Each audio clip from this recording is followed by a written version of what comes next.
Saudações, eu sou o Android. Nesse vídeo eu vou fazer os personagens que têm TEPT ou transtorno de estresse pós-traumático. Então quem deu a sugestão vai estar na descrição. Chega de enrolação e vamos lá. Katniss Everdeen de Jogos Vorazes. Devido a coisas do seu passado e por ter participado dos Jogos dos Distritos, ela desenvolveu o transtorno de estresse pós-traumático caracterizado por relembrar momentos traumáticos de extremo estresse, criando reações erráticas de comportamento. Eren Yeager de Shingeki no Kyojin ou Attack of Titan, principalmente no começo, Eren claramente tinha transtorno de estresse pós-traumático quando ele presenciou sua mãe sendo morta e devorada pelos titãs, em que constantemente ele relembrava esse momento, causando também reações de raiva, fúria, como uma tentativa de tentar apagar ou bloquear essa memória traumática.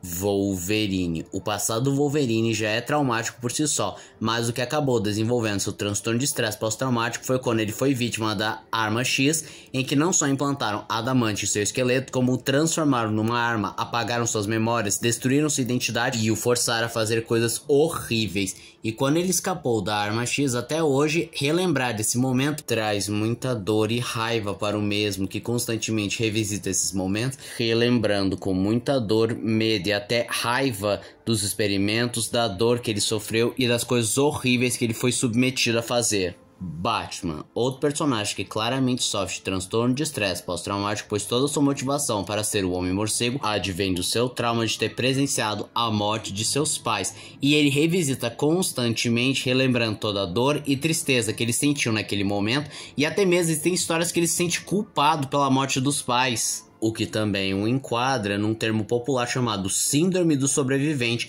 que também é uma espécie de transtorno de estresse pós-traumático em que uma pessoa submetida a uma situação de extremo estresse, até mesmo de quase morte, não só revive o momento, como às vezes se culpa por ter sobrevivido. Rambo. Ele tem o caso clássico do transtorno de estresse pós-traumático, pois ele é um soldado que lutou em várias guerras e por conta disso ele adquiriu vários traumas, vendo seus companheiros sendo mortos ou sofrendo feridas irremediáveis, ou o fato dele ter tirado vidas em prol de um suposto bem maior, mas no fim acaba sendo só mais uma guerra em que pobres peões acabam lutando guerras que não causaram. E no primeiro filme ele é fortemente assombrado pelas memórias traumáticas de seu passado, das coisas horríveis que ele fez, do que ele viu, que constantemente voltam em sua mente, não permitindo que ele durma ou até mesmo consiga viver em paz. Jessica Jones. A sua história mais icônica foi quando ela enfrentou o Homem Púrpura, só que o vilão acabou dominando a mente da mesma, o que fez ela se submeter por vários meses a um relacionamento abusivo de violência, abusos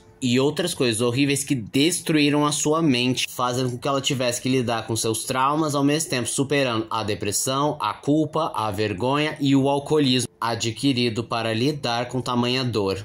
Lanterna Verde, Jessica Cruz. Tudo começa quando ela e seus amigos estavam numa caminhada no meio da floresta, porém eles tiveram o azar de testemunhar uma execução de criminosos que não demoraram para assassinar os amigos de Jessica, sendo que ela foi a única sobrevivente. E por conta desse evento traumático, ela desenvolveu o síndrome do pânico e o transtorno de estresse pós-traumático, constantemente revivendo esse momento traumático, se sentindo culpada e ao mesmo tempo com medo, impotente de toda a situação que ela foi exposta, temendo até mesmo sair de casa. Flip de Rapture Friends. Assim como o Rambo, ele tem o caso clássico do transtorno de estresse pós-traumático, pois após passar por uma situação de extremo estresse que custou a vida do seu pelotão, ele simplesmente surtou, o que fez ele desenvolver uma segunda persona que toda vez que ele é relembrado dos seus momentos de guerra, ativa um gatilho que faz ele adotar essa persona bem mais macabra e sádica que mata tudo e a todos que estão no seu caminho. E na vida real, o transtorno de estresse pós-traumático pode causar uma subdissociação da identidade,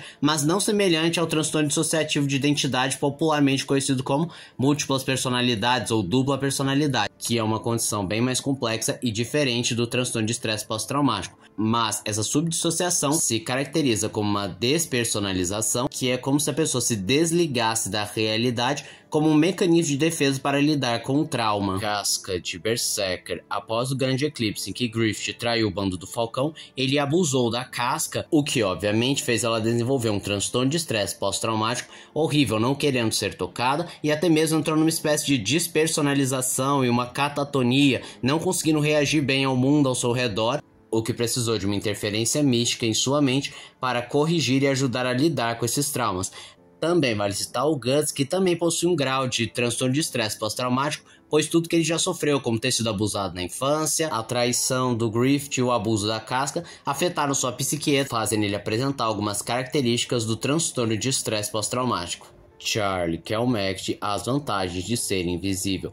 Ele tem um caso claro de transtorno de estresse pós-traumático com agravante de depressão, e ele desenvolveu esse transtorno por ter sido abusado na infância pela sua tia, que fazia questão de que ele não contasse para ninguém, o que por si só já causa várias complicações, como a criança sentindo suja por não compreender aquilo e até mesmo sentir culpada por estar sofrendo tais abusos. Mas isso piorou ainda mais porque a tia dele acabou sofrendo um acidente de carro fatal e ele começou a se sentir culpado porque ele desejou que a tia dele morresse. E ele se tornou um garoto tímido, reprimido, incapaz de fazer amizades com facilidade e até diria apático, em que ele constantemente revivia esse trauma, ou melhor dizendo, ele não lembrava perfeitamente, pois o seu cérebro criou um mecanismo de defesa para que ele não se lembrasse do trauma de ter sido abusado, e a sua situação clínica piorou ainda mais quando seu único melhor amigo tirou a própria vida, o que mais uma vez fez o sentimento de culpa dominar, porque ele se culpava de não ter percebido os sinais e de não estar lá para impedir. E esse foi o vídeo de hoje. Se você gostou do vídeo, se inscreva no canal, compartilhe o vídeo, comente, dê seu like e dê sugestões